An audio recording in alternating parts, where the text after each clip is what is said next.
Balik trabaho na si Bea Alonso matapos ang mga usap-usapan tungkol sa umano'y naudlot na pagpapakasal nila ng Chinese billionaire businessman na si Vincent Ko na sinasabing nakatakda sana noong nakarang buwan ng Mayo.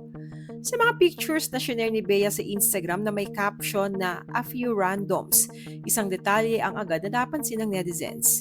Na tila walang suot na singsing si Bea sa kanyang ring finger, dahilan upang muling umusbong ang mga haka-haka tungkol sa estado ng kanyang relasyon kay Vincent Ko. Matatanda ang ilang linggo ng hot topic sa social media ang balita na umano'y hindi na matutuloy ang kasal ni na Bea at Vincent.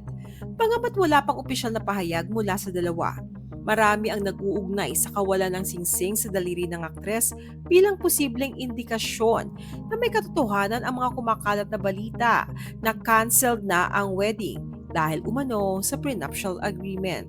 Dahil dito, may ilan na nagpahayag ng suporta kay Bea at sinabing mas mabuting hintayin na lang niya ang tamang tao at tamang panahon para sa pag-aasawa dahil pangalawang beses na ito na hindi natuloy ang kanyang kasal kahit pa engaged na siya. Ayon sa ilang komento, karapat-dapat umano ang aktres na mahalin ng isang lalaking handang pakasalan siya ng buong puso at walang anumang kondisyon. Mayroon ding mga naniniwala na hindi dapat madaliin ang pag-aasawa at mas mahalagang matagpuan ang isang relasyon na matatag at pangmatagalan. Samantala, mayroon ding mga netizens na nagpapaalala na hindi sapat na batayan ang isang larawan upang makabuo ng konklusyon tungkol sa tunay na estado ng relasyon ng isang tao. Hanggat walang opisyal na kumpirmasyon mula mismo kina Bea at Vincent, nananatiling haka-haka lang ang lahat ng mga usap-usapang ito. Sa kabila ng kontrobersya, makikita namang nakatutok si Bea sa kanyang trabaho at patuloy na ginagawa ang kanyang mga proyekto sa industriya ng showbiz.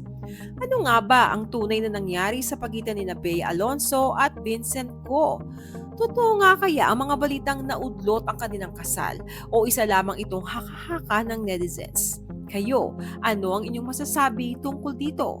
Ano ang maipapayo ninyo kay Bea Alonso? Share your comments below.